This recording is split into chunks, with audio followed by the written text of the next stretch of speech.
So guys, आपके GK GS के session number 8 में बहुत बहुत मोस्ट वेलकम है। तो आ जाएंगे और लाइव चैट से गाइस जुड़ जाएंगे और जो भी प्रॉब्लम हो आप अपना डाउट्स क्लियर कर लेंगे। आपको यहाँ पे बताना चाहेंगे कि प्रीवियस में जो कि 7th में आप पढ़ चुके हैं, आपको टोटली 2 होमवर्क में मिला था। वो दोनों होमवर्क में क्वेश्चन सॉल्व कराने के बाद आपको आगे प्रोवाइड कराया जाएगा। लेकिन जो भी हमसे नए स्टूडेंट्स जुड़ रहे हैं, अपनी इस फैमिली से ज्वाइन हो रहे हैं, वो जल्द ही चैनल को सब्सक्राइब कर लीजिए, क्योंकि अपनी फैमिली में यार जुड़ना है तो पूछने की क्या बात है। नोटिफिकेशन बेल पे भी प्रेस कर देंगे, जिससे उन्हें रोज़ाना न्यू अपडेट्स मिलता रहेगा। और गाइज, अगर बात हो सिलेबस एंड लाइफ टाइम की, सो नीचे डिस्क्रिप्शन बॉक्स में दिया गया है लिंक, आप जा करके अपना डाउट्स क्लियर कर लीजिए।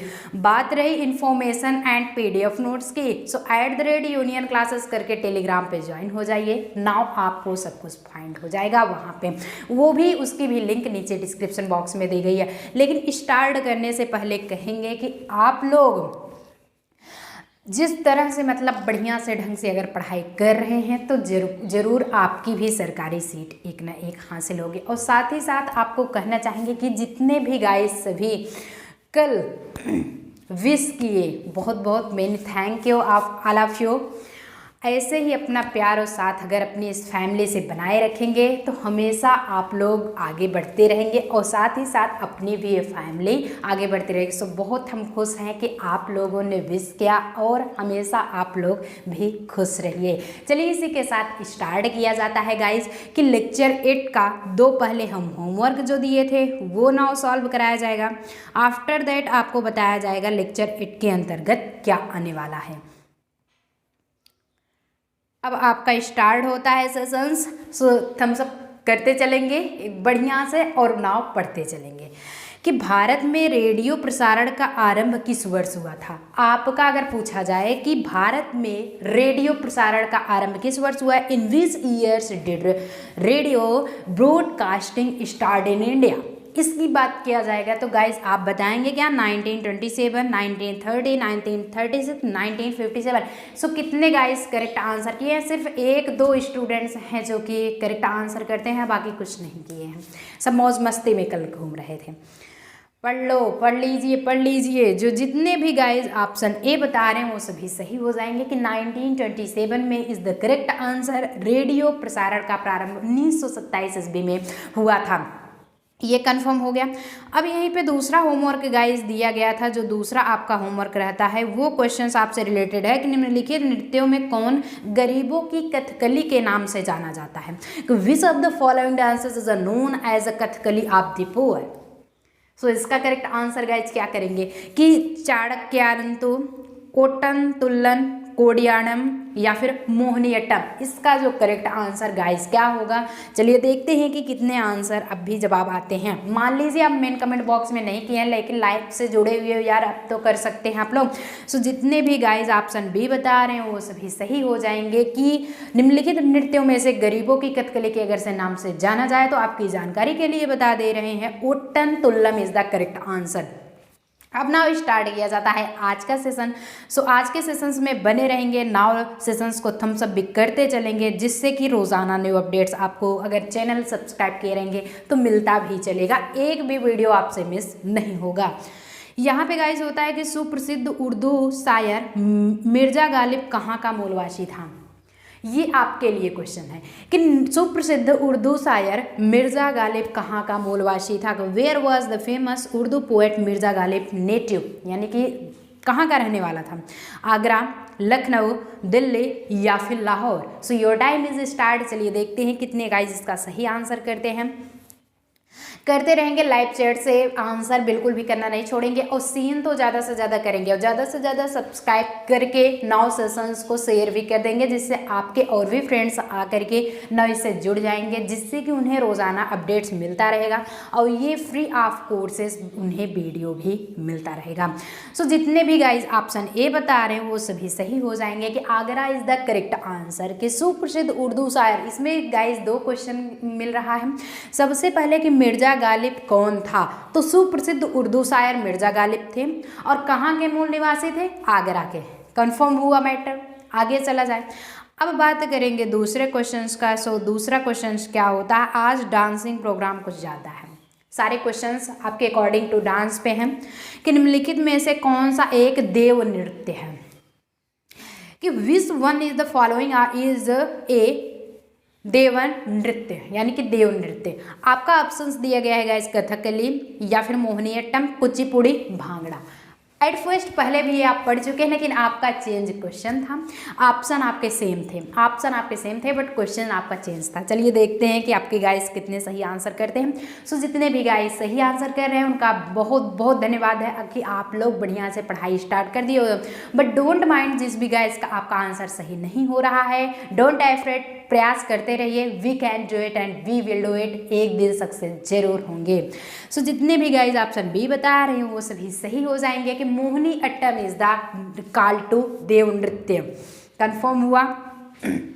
यहीं पे गाइज आपका थर्ड आता है, थर्ड क्वेश्चन जो है, थर्ड अगर बात किया जाए कि झावेरी बहनों का संबंध निम्नलिखित नृत्यों में से किससे है। एक सेकंड, ये थोड़ा सा कट रहा है, किस विद्या से है। अगर यहाँ पे देखें कि झावेरी बहनों का संबंध शास्त्रीय नृत्य की किस विद्या से है, आखिर किस विद्या से है, with which discipline of classical dance are the Jhaveri sisters related. English to Hindi अगर आपको बता दिया जाए कि आप वहाँ पे एग्जाम्स में बैठेंगे तो कैसे कैसे एग्जाम का क्वेश्चन आएगा, क्या क्या आएगा, ये सारा तो पढ़ाया जा रहा है, लेकिन वहाँ पे कैसे पोजीशंस होगा वो सारा सब कुछ नीचे डिस्क्रिप्शन बॉक्स में बताया गया है, लिंक दिया गया है, आप जा करके देख लीजिए। नाउ सिलेबस कितनी माइनस मार्किंग है, कैसे क्वेश्चंस पुटअप होंगे, कितने दिन में कितने पेपर्स कराए जाएंगे, सब कुछ आपके डाउट्स क्लियर हो रहे हैं। सो यहाँ पे आपको ज़रूरत नहीं पड़ेगी पूछने की, इसलिए वहाँ पे 2-3 वीडियो ही बना दिया गया है खास आपके लिए। तो वैसे ही आप भी बढ़िया से उसे पढ़ेंगे, नाउ थम्स अप भी करते चलेंगे। अब ये होता है, ऐसे आपका भी क्वेश्चंस पुटअप होगा कि ऊपर या फिर नीचे हिंदी या इंग्लिश दोनों आपका दिया रहेगा, दोनों में से आपको चूज करना है कि कौन सा आंसर करना है। सो आप दोनों अगर पढ़ना चाहते हैं तो दोनों पढ़ के टिक लगा सकते हैं एज योर विश।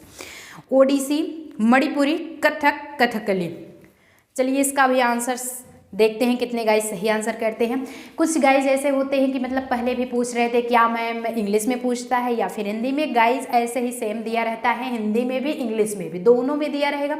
जो भी गाइस हिंदी मीडियम से अगर करना चाहते हैं तो हिंदी कर दीजिए, ऑप्शन आपका एक ही रहेगा, ऑप्शंस आपके इंग्लिश हिंदी दोनों रहेंगे। लेकिन हाँ, थोड़ा सा पॉइंट आप ध्यान में ये रखेंगे कि इंग्लिश का अगर सब्जेक्ट, इंग्लिश का अगर आप पेपर देने जाते हो स्पेशली इंग्लिश, तो वो इंग्लिश में रहेगा, वो मत सोचिएगा को भी हिंदी में दे देगा, जी नहीं, ऐसा कुछ नहीं हो रहा है। चलिए कितने गाइस इसका सही आंसर करते हैं। सो जितने भी ऑप्शन भी बता रहे हैं वो सभी सही हो जाएंगे कि झावेरी बहनों का संबंध शास्त्रीय नृत्य की किस विद्या से संबंधित रखता है, मणिपुरी। ऑलरेडी विद्या है तो मणि ही है, विद्या तो एक मणि ही तो होती है ना, तो ऐसे रिलेटेड आप कर लेंगे। समझ में आ गया। जीके जीएस का क्लासेस ऐसा एक भी नहीं होता है कि जो आपके लिए इम्पॉर्टेंट ना हो, सो पढ़ते चलेंगे ना, जो भी प्रॉब्लम हो आप इसे सॉल्व भी करते चलेंगे। अब ये आपका स्टार्ट किया जाता है चौथा क्वेश्चन। गाइस चौथा क्या होता है कि चौकपूर्णा भारत के किस क्षेत्र की लोक कला है। अब बताइए, चौकपूर्णा पूछ लिया जाता है कि चौकपूर्णा भारत के किस क्षेत्र की लोक कला है, कि Chowkpurna is a folk art of the which regions of India. Options आपके दिए गए, यूपी, एमपी, छत्तीसगढ़ या फिर बिहार।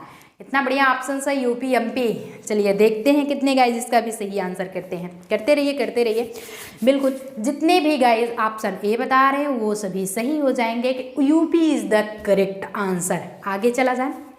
चौकपूर्णा भारत में क्या कहा जाता है, भारत के किस क्षेत्र की लोक कला है, यूपी की, यानी कि उत्तर प्रदेश की है। यूपी तो सभी जानते ही हैं आप लोग, उसमें तो कोई प्रॉब्लम है नहीं। कि प्रसिद्ध गायिका पीनाज मसानी किस गायिका से संबंधित हैं, गायकी से संबंधित हैं।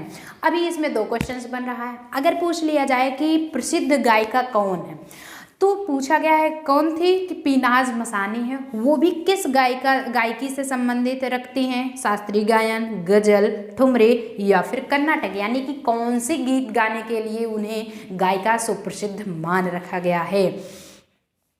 चलिए इसका भी करेक्ट आंसर करते चलिए गाइस। और कुछ भी अगर डाउट्स हो तो आप कंफर्म भी करते चलेंगे। जितने भी गाइस ऑप्शन बी बता रहे हैं वो सभी सही हो जाएंगे। गज़ल जो गाया जाता है उसके अगर सुप्रसिद्ध गायिका पूछा जाए तो आप हमेशा हमेशा पीनाज मसानी को ही सही आंसर करके आएंगे, इसमें कोई डाउट्स नहीं होगा। और जितने भी गाइस अगर पढ़े हैं वो तो करके ही आएंगे, जो नहीं पढ़े हैं वो उस दिन पछताएंगे जिस दिन एग्जाम्स में बैठेंगे। एग्जाम में सोचेंगे कि काश मैम पढ़ लिए होते। समझ में आ रहा है? आगे चला जाए। अब गाइस बात होगा आपके 6 पर। सो 6 क्या होता है, 6 क्वेश्चन भी स्टार्ट है आपका। 6 भी देख लेते हैं, कहीं जाना तो है नहीं, 6 भी पढ़ते चलिए आप लोग। कि निम्नलिखित में से कौन तंत्री वाद्य यंत्र है? अगर आपसे पूछा जाता है कि वाद्य यंत्र कौन है, वो भी तंत्री, तो आप ऑप्शन क्या करेंगे कि विच of the following is string instrument. Instrument it's means औजार या फिर वाद्य यंत्र। क्या है? मृदंगम, तबला, शहनाई या फिर संतूर। इसका जो करेक्ट आंसर गाइस क्या होगा, चलिए देख लेते हैं कि कितने गाइस सही आंसर करते हैं।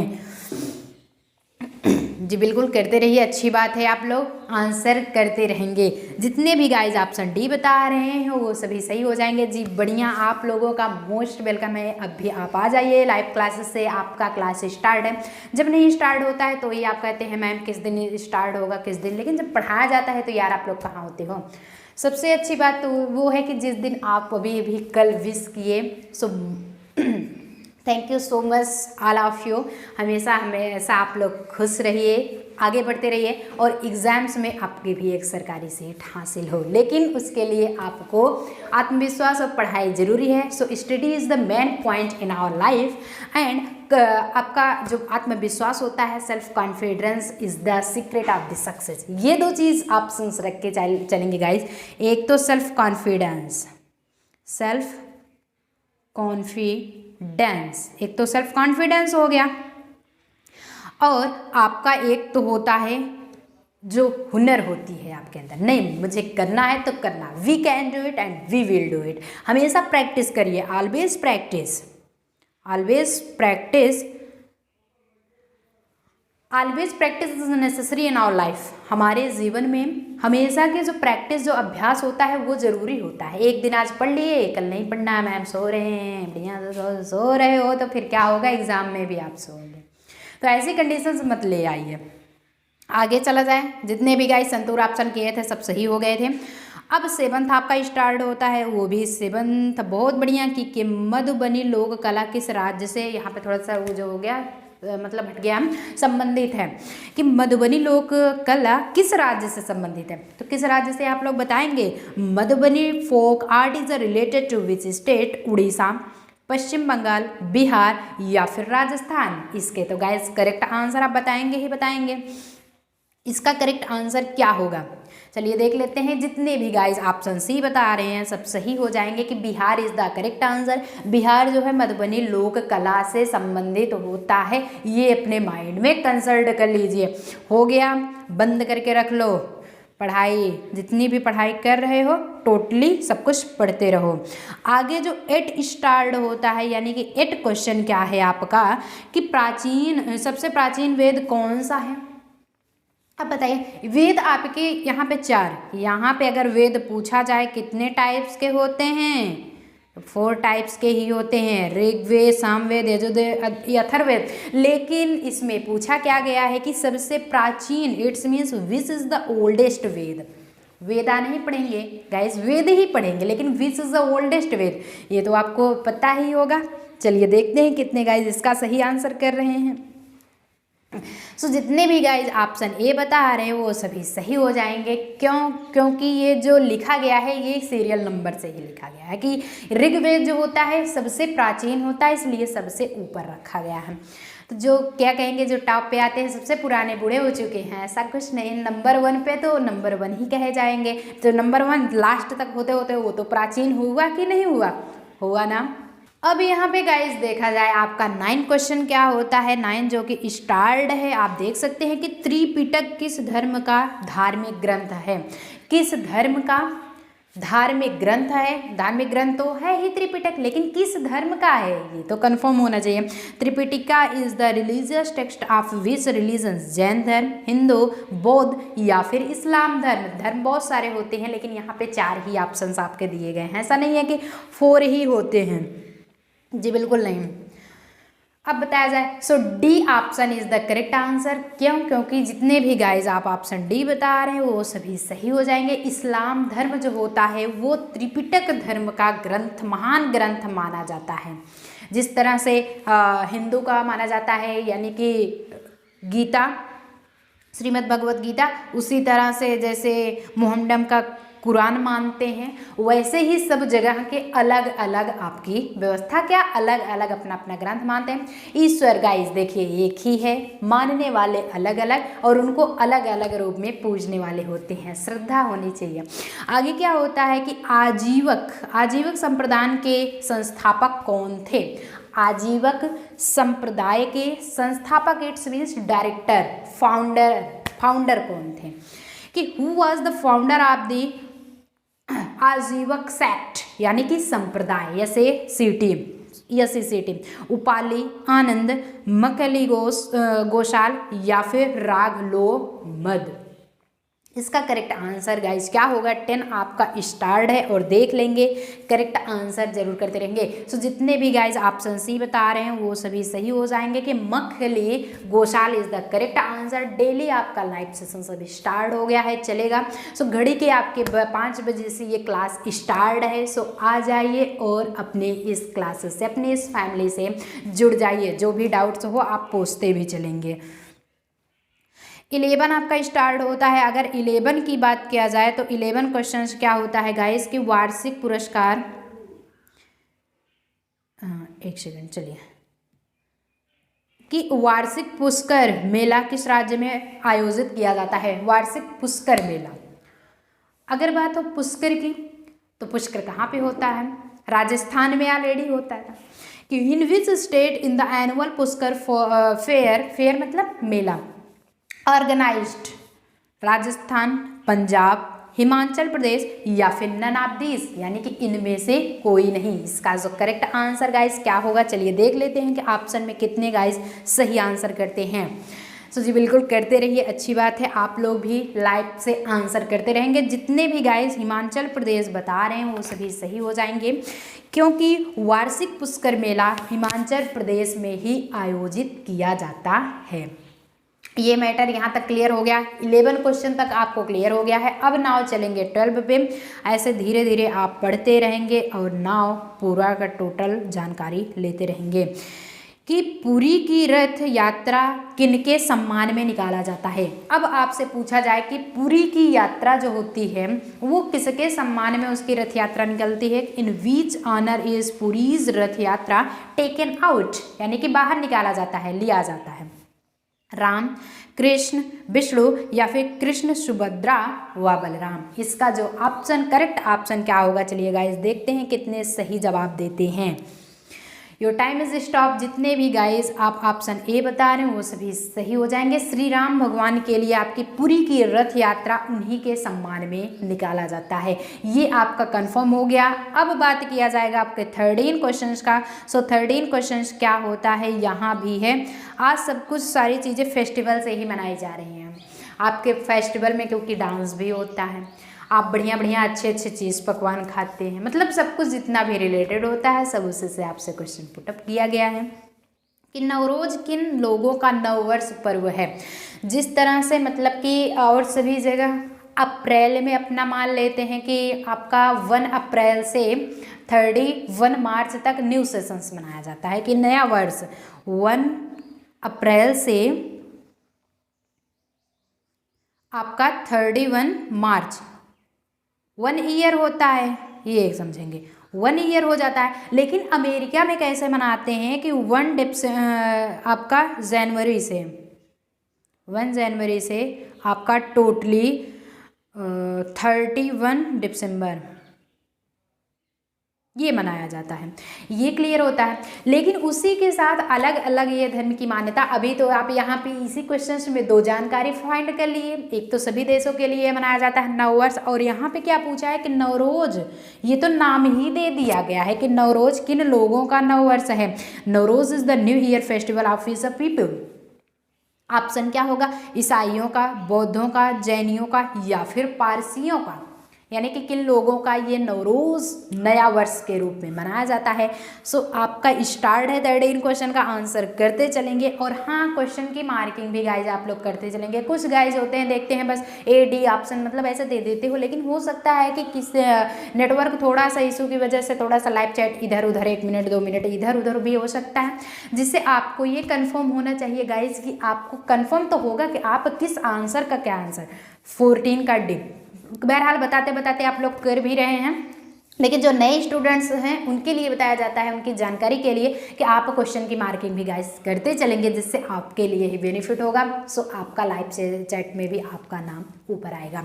अब यहाँ पे होता है जितने भी गाइस ऑप्शन डी कर रहे हैं जी बिल्कुल करते रहेंगे, अच्छी बात है, पढ़ाई करते रहिए करते रहिए। जितने भी गाइस ऑप्शन डी नाम बता रहे हैं, यानी कि पारसियों का नवरोज नया वर्ष के रूप में, नववर्ष पर्व के रूप में मनाया जाता है। अब यहीं पे बात होता है कि दिया गया है एक क्वेश्चन की दिलवाड़ा, एक सेकेंड, दिलवाड़ा मंदिर निम्नलिखित में से कहाँ पे स्थित है। ये अगर पूछा जाए कि दिलवाड़ा मंदिर निम्नलिखित में से कहाँ पे है, where is the Dilwara temple located, Hampi, mount Abu, Dwarka या फिर पुरी। इसका जो करेक्ट आंसर गाइज क्या होगा, 14 आपका स्टार्ट है। गाइज इसका भी करेक्ट आंसर करते चलिए आप लोग, अच्छी बात है, पढ़ाई भी करते चलिए। जितने भी गाइज आप पूरी बता रहे हैं वो सभी सही हो जाएंगे। बहरहाल ये प्रीवियस सेशंस में भी एक तो मतलब क्वेश्चन आ भी गया था कि दिलवाड़ा मंदिर कहाँ पे है, तो पुरी में है। बढ़िया से अच्छे से याद करके रखिए। अब ये क्वेश्चन जो 15 स्टार्ट हो रहा है आपका कि बारडोली के मंदिर किस मंदिर शैली से संबंधित है। एक टाइप्स की बारडोली का मंदिर है और वो किस मंदिर की शैली से संबंधित है आप यहाँ पे देख सकते हैं। और जो भी आपको थोड़ा सा डाउट लगे आप स्क्रीनशॉट भी रख सकते हैं। बहरहाल PDF नोट्स अगर आपको पाना है तो टेलीग्राम पे ही आप जुड़ेंगे। The temple of Bardoli is related to which temple style. Style मतलब शैली, कोई एक टाइप्स का नहीं है, कोई फैशन है। स्टाइल, स्टाइल मतलब होती ही है शैली, यानी कि कोई कैसी उनकी शैली है, रहन सहन की शैली हुई, भाषा शैली हुई, खाने पीने की शैली, मतलब रहन सहन में ही सब कुछ आपका आ जाता है कि कैसे रह रहे हैं और कैसे मतलब सब कुछ खा पी रहे हैं, कैसे कर रहे हैं अपना वर्क, मतलब सारे टोटली आपके जो सामाजिकता होती है, अर्थव्यवस्था, वो सब कंडीशंस आपके रहन सहन में आ जाती हैं। बढ़िया लग रहा है सेशंस। साथ ही साथ इसका ऑप्शन भी बताते चलेंगे कि नागर, द्रविड़, बेसर या फिर पंचायतन।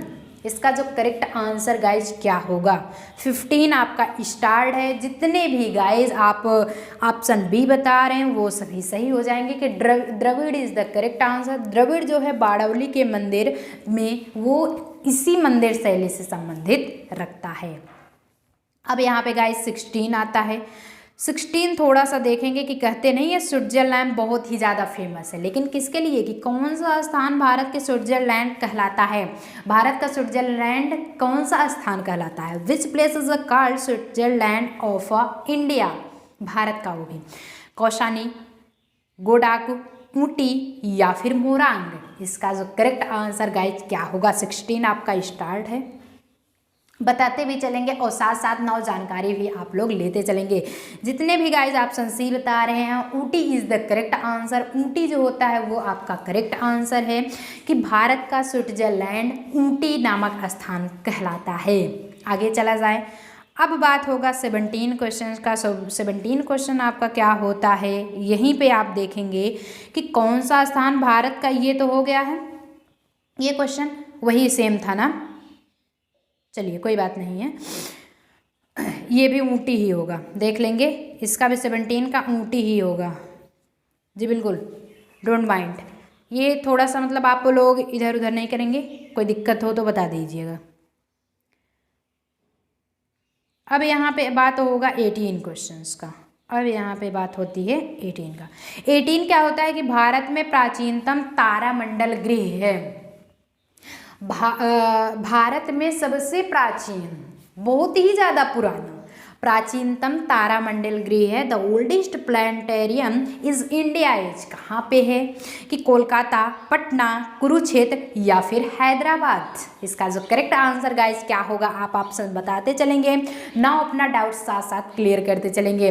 अगर आपकी जानकारी के लिए यहाँ पे बताएं तो जितने भी गाइस ऑप्शन ए बता रहे हैं सभी मेरे प्रिय साथी सही हो जाएंगे, क्योंकि कोलकाता ही भारत में प्राचीनतम तारामंडल गृह नाम से प्रसिद्ध है और कोलकाता फेमस भी बहुत ज़्यादा है प्राचीन रूप में। पहले कलकत्ता हुआ करता था बट अब कोलकाता हो गया है। देखो आगे चल करके क्या होता है, चेंजेस भी होते रहते हैं। कि अब है कि मुस्लिमों का पवित्र शहर मक्का किस देश में है। अब यहाँ पे दो क्वेश्चन आपको मिल रहा है, देखिएगा गाइस, दो क्वेश्चंस मिल रहे हैं आपको। कि सबसे पहले अगर पूछ लिया जाए कि in which country is the holy city of Muslim, तो आप बताएंगे मक्का। और मक्का किस देश में संबंधित है, किस देश का है, ईरान, इराक, मिस्र या फिर सऊदी अरब। ईरान, इराक, मिस्र या फिर सऊदी अरब। इसका जो करेक्ट आंसर गाइज होगा ये आपके लाइव चैट से स्टार्ट होगा। आंसर करते चलेंगे और मोस्ट वेलकम है आप सभी का, और जितने भी गाइस जुड़े हुए हैं उनका तो आपका बेस्ट ऑफ लकी होने वाला है। और साथ साथ बहुत बहुत थैंक्स है कि आप इस सेशंस को ना जुड़े, अपना साथ अपनी इस फैमिली को दिए। बेनिफिट तो आपका ही होगा जो कि आप पढ़ के बढ़िया से अच्छे ढंग से जाएंगे। सो 19 क्वेश्चन स्टार्ट है। इसका करेक्ट जवाब क्या होगा, जितने भी गाइस आप ऑप्शन डी बता रहे हैं वो सभी सही हो जाएंगे कि Saudi Arab is the correct answer. Muslim का मक्का त्यौहार सबसे प्रसिद्ध होता है, वो भी किस देश में है, सऊदी अरब में है। मैटर क्लियर हुआ, आगे चला जाए, यहाँ तक कोई दिक्कत नहीं है। अब 20 अगर स्टार्ट होता है सो 20 क्वेश्चंस का क्या होगा आंसर, 20 का आप लोग करेंगे कि निम्नलिखित में से कौन से राज्य ने, आखिर किस राज्य ने, विच राज्य स्टेट्स उर्दू को अपनी सरकारी भाषा के रूप में स्वीकृति प्रदान की है। उर्दू को अपनी सरकारी भाषा मान्यता दे दी है। किस देश, किस राज्य ने, विच of the following state is approved Urdu it's official language. Official मतलब कहते नहीं ऑफिशियल वेबसाइट पे जाइए तो सरकारी पे जाइए, वहीं पे सब कुछ होगा, प्राइवेट का काम नहीं है, समझ रहे हैं। वैसे ही आजकल ऑनलाइन ज़माना चल रहा है, आपका ऑफलाइन का कुछ नहीं महत्व है। ऑनलाइन ऑफलाइन यहाँ पे पढ़ने जाएंगे इतना कोचिंग फी लगता है, लेकिन ऑनलाइन आपको सब कुछ फ्री प्रोवाइड कराया जा रहा है। तो क्या बेनिफिट है, ऑफलाइन या फिर ऑनलाइन, ये तो चैट सेक्शंस में ये तो ज़रूर लिखेंगे आप लोग, ये बताएंगे ऑनलाइन बेटर होता है या फिर ऑफलाइन। इसका जो correct answer guys Rajasthan, Andhra Pradesh, MP यानी मध्य प्रदेश या फिर जम्मू कश्मीर। कश्मीर की बात, चलिए 20 क्या होता है इसका जो आंसर होगा। पहले यार आपको हिंट तो दे दिया, हम कहे थे कश्मीर की बात, इसका सही आंसर जम्मू कश्मीर ही होगा। कि निम्नलिखित में से कौन से राज्य ने उर्दू को अपनी सरकारी भाषा के रूप में मान्यता प्रदान की है, वो आपका हो जाएगा जम्मू कश्मीर। ऐसे इसमें कोई दो राय नहीं है कि इसका आंसर ये नहीं होगा जी, बिल्कुल यही आंसर होगा, डोंट माइंड, आंसर आपका यही होगा। कि मुगल काल की राजकीय भाषा थी, अगर मुगल काल बात किया जाए उसकी राजकीय भाषा क्या थी, the official language of the Mughal period was, period मतलब क्या होता है, उस काल, वो जो समय चल रहा है उस काल का कौन सा समय, मुगल काल। उर्दू, फारसी, तुर्की या फिर अरबी। इसका जो करेक्ट आंसर गाइज होगा क्या होगा आप ऑप्शन बताते चलेंगे, साथ ही साथ ये भी कहते चलेंगे कि नहीं सेशंस कैसा लग रहा है, और बढ़िया लग रहा है तो ज़्यादा से ज़्यादा सेशंस को आप सेशंस को शेयर करके थम्स अप भी कर देंगे। जितने भी गाइज आप ऑप्शन बी बता रहे हैं वो सभी सही हो जाएंगे। Farsi is the correct answer. Mughal काल की राजकीय जो भाषा हुआ करती थी वो फारसी हुआ करती थी, कहते नहीं उर्दू फारसी बोल रहे हैं, तो वो भी एक टाइप्स की लैंग्वेज है। लैंग्वेज सीखना कोई बुरी बात नहीं है, क्योंकि जानकारी होती है, कुछ ना कुछ लैंग्वेज सीखेंगे तो आपको जानकारी तो होगी। किस लिपि को सभी लिपियां का जन्मदाता कहा जाता है, यानी किस लिपि को, यहाँ पे लिपि नहीं होगा गाइज, लिपि बना लेंगे आप लोग, लिपि। तो किस लिपि को सबसे मेन माना जाता है, यानी कि लिपियों का जन्मदाता कहा जाता है। तो which script is called the father of the script, Brahmi, Kharosthi, Modi या फिर नागरी। इसका जो करेक्ट आंसर गाइज क्या होगा, चलिए देख लेते हैं कि कितने गाइज सही आंसर इसका करते हैं। 22 आपका स्टार्ट है और आप लाइव चैट से जुड़ जाएंगे। लाइव चैट करना नहीं भूलेंगे क्योंकि आंसर आप करते हैं तो नहीं, मुझे भी लगती है गाइज बढ़िया से बाकायदे ढंग से हमारे सभी साथी पढ़ रहे हैं। तो ये तो लगने दीजिए कम से कम। ये होगा ऑप्शन ए। जितने भी गाइज ऑप्शन ए बता रहे हैं वो सभी हमारे प्रिय साथी सही हो जाएंगे कि ब्राह्मी लिपि को ही लिपियों का जन्मदाता कहा जाता है, यानी कि उन्हीं से सब कुछ जन्मा है। मेन तो वही माना जाएगा, जन्मदाता जो होगा वही आपका ओल्ड होगा, वही आपका सबसे मेन होगा, इसमें कोई दिक्कत नहीं होनी चाहिए। आपका 22 भी क्लियर हो गया। अब बात आता है 23। 23 में क्या है कि दिया गया है आपका क्वेश्चंस, दूरदर्शन की, देखेंगे कि दूरदर्शन की दैनिक राष्ट्रीय कार्यक्रम किस वर्ष आरंभ किया गया था। दूरदर्शन, ध्यान दीजिएगा, in which year is the daily native programme of the Doordarshan was started, 1970, 1972, 1980 या फिर 1984। कुछ गाइस कह रहे हैं मैम थोड़ा सा एक बार क्वेश्चन रिपीट, कोई बात नहीं, चलिए। दूरदर्शन का दैनिक राष्ट्रीय कार्यक्रम, कहने का मतलब है जो दूरदर्शन है उसका दैनिक राष्ट्रीय कार्यक्रम यानी कि नेशनल वर्क जो है किस वर्ष आरंभ किया गया था, ये तो मेन इंपॉर्टेंट आपके लिए रखता है क्योंकि आजकल भैया इंटरनेट का ज़माना है और इंटरनेट से ही आपके ज़्यादा क्वेश्चंस पुटअप होंगे। सो भले ही जी के जीएस आप पढ़ रहे हैं लेकिन उसमें भी तो इंटरनेट का क्वेश्चंस तो आएगा ही नहीं। ऐसा नहीं है कि ये मोबाइल के हिसाब से बनी है, इतना तो भी इंटरनेट नहीं पूछ रहा है, पूछ भी सकता है, कोई दिक्कत नहीं है, लेकिन यहाँ से उससे रिलेटेड तो क्वेश्चंस पढ़ाए ही जा रहे हैं, वो तो पूछेगा। और आप रखेंगे साथ में लूसेंट की बुक भी रखेंगे। सो जीके का कोई एरिया नहीं होता है कि यहाँ से आप कोर्स यहाँ से पढ़ेंगे वहाँ से पढ़ेंगे, ऐसा कुछ नहीं होता गाइज। आप एक बुक रखेंगे लूसेंट और यहाँ पे जितना आपको पढ़ाया जा रहा, अगर इसमें से क्वेश्चन ना फंसे तो कहिएगा, क्वेश्चंस इसमें से ज़रूर आएंगे आपके। तो लूसेंट बुक भी साथ में रखेंगे और ये भी साथ साथ पढ़ते चलेंगे। 23 का ऑप्शन क्या होता है, कितने गाइज सही आंसर कर रहे हैं, जितने भी गाइज ऑप्शन बी बता रहे हैं वो सभी सही हो जाएंगे कि 1972 दूरदर्शन का दैनिक राष्ट्रीय कार्यक्रम इसी वर्ष आरंभ किया गया। कोई भी पूछे दूरदर्शन का दैनिक कार्यक्रम किस वर्ष स्टार्ट किया था, वो भी राष्ट्रीय, तो 1972 ईस्वी में बता दीजिए भैया, मैटर क्लियर हो गया, ऐसी कोई बात नहीं है। अब यहाँ पे चलिए टेक ए स्क्रीनशॉट रख लीजिए भैया, आपकी खुशी के लिए, आपकी अच्छी जानकारी के लिए। होमवर्क भी तो मिल रहा है, होमवर्क भी तो लेना चाहिए ना। कि आदि शंकराचार्य का जन्म कहाँ हुआ था, वेयर वाज आदि शंकराचार्य बॉर्न, काशी, कलादी, कांचीपुरम या फिर मदुरै, ये आपको करके आना है। टेक स्क्रीनशॉट रख लीजिए स्क्रीनशॉट। अब आप देखते हैं कि कितने गाइज इसका सही आंसर देते हैं। सही आंसर मतलब पढ़ते ही नहीं हो, आंसर क्या करोगे, लेकिन जितने भी गाइज पढ़ रहे हैं वो समझिए आप बढ़िया कर रहे हैं, क्योंकि नहीं पढ़ोगे यार कुछ नहीं आएगा। जब पढ़ेंगे तभी तो समझ में आएगा ना, पढ़िए ना समझ में आए तब भी हमसे बताइए नहीं मैम। और हाँ, जितने भी अगर आप क्लास लाइव नहीं देख सकते हैं, कोई प्रॉब्लम है या फिर कॉलेज अटेंड कर रहे हैं, तो हो सकता है कि आप मतलब बाद में भी तो पढ़ सकते हैं। और बाद में पढ़ते कैसे हमें पता चलेगा, कुछ पूछते ही भी नहीं हो, क्या समझ में सब कुछ आता है। बहुत बढ़िया, अगर समझ में आता है सेशंस को ज़्यादा से ज़्यादा सब्सक्राइब करके, यानी कि चैनल को ज़्यादा से ज़्यादा सब्सक्राइब करके सेशंस को शेयर कर देंगे और साथ ही साथ आप थम्स अप भी करते चलेंगे। इसमें कोई दो बात नहीं है, ये आपका वर्क है और आप लोग, हमें विश्वास है कि करेंगे भी। अब यहाँ पे 25 भी, चलिए बातें बहुत हुई, अब आप ले लेंगे टेक ए स्क्रीनशॉट। 25 क्वेश्चंस का आप स्क्रीनशॉट रखेंगे एंड 24 नेक्स्ट टर्म में जब आपका लेक्चर 9 स्टार्ट किया जाएगा ये बताया जाएगा। लेकिन ये भी टॉप 10 पे स्टूडेंट्स भी होंगे जो अब से तो नहीं बता रहे थे, लेकिन नाउ अब से तो स्टार्ट किया जाएगा ज़रूर कि कितने गाइज इसका सही आंसर किए हैं या फिर नहीं किए हैं। जितने कर रहे हैं सबका नाम बताया जाएगा और अगर गलत भी हुआ तो कोई दिक्कत नहीं है, आपको बताया जरूर जाएगा। यहाँ तक खत्म होता है। अब 9 स्टार्ट, देख लीजिए 9 आपका स्टार्ट होता है सेशन, बट नेक्स्ट वाले टर्म में चलना है। सो आज बस यहीं तक। अब कोई दिक्कत हो तो आप लोग पूछ सकते हैं, कोई दिक्कत नहीं है, प्रॉब्लम भी नहीं होनी चाहिए गाइज। बढ़िया से पढ़ाया जा रहा है तो आप लोग बढ़िया से पढ़ाई कीजिए। Till then all the very best, बढ़िया से पढ़ाई कीजिए और हमेशा आगे बढ़ते रहिए, हमेशा मुस्कुराते रहिए।